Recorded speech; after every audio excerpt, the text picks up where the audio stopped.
Beach FM, locals talking to locals. Chair of the Waikanae Community Board, Jocelyn Prvanov, she's at the council building at the moment, or standing outside freezing because long-term plan workshops today, Jocelyn.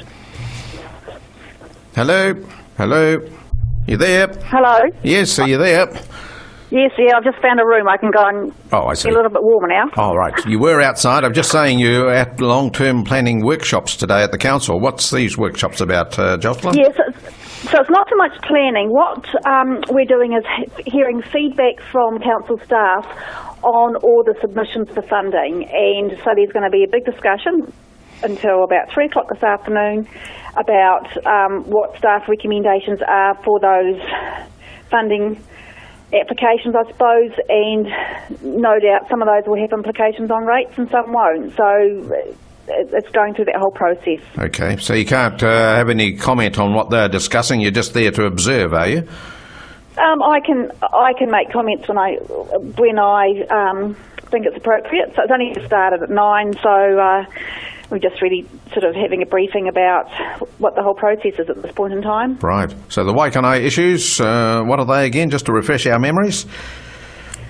So we put submissions in for a plan change for to remove the requirement to have 2 cars if residential properties are built above the commercial area. There was request in there to look at Waikanae Beach in relation to their outcome statement and the 26 action points there, and looking at the hall down there, which is in a fairly bad state of repair.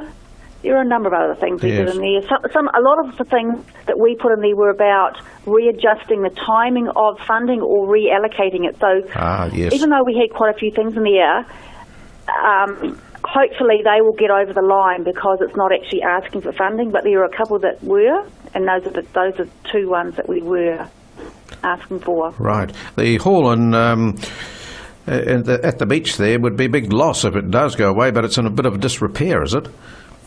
So, in terms of its earthquake safety, it ranks. They've had an initial assessment of it, and it actually ranks quite low.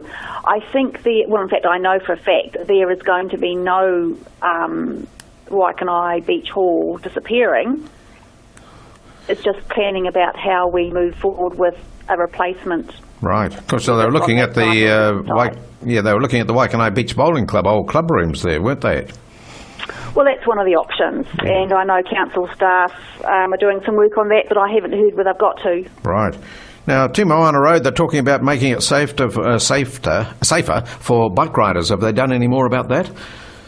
So the work between Park Road and the expressway with a cycle walkway is progressing really nicely. The path there is nice and wide to accommodate both at one time, and I think that needs to be finished before the end of June. So that's progressing well. And I know that there's also, at our next board meeting, there's going to be a paper about extending that from Park Road to Narara Road and beyond. Right. Yeah, all the way up to the town centre. That should be an easy one, shouldn't it? Because it's pretty wide, that Park Road, or that part of it anyhow. Yeah, well, there are a few things to think about, but the board has given council staff a steer on that, and hopefully that'll be where it ends up. Good.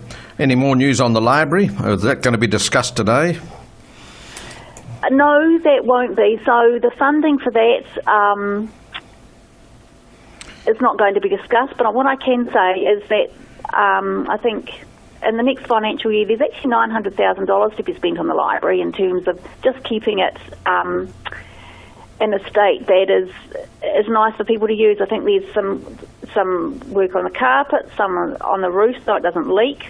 So that's a substantial amount of money, and some might argue that long term it will be wasted, but you've got to have a library that people can go to, and it's actually a good environment for people to go to and for people to work in. Good. I better let you fly, Jocelyn, to get back to those workshops today. Have a good one. We'll hear from you next week. Right. Thank Jocelyn Prvanov. 106.3 Beach FM.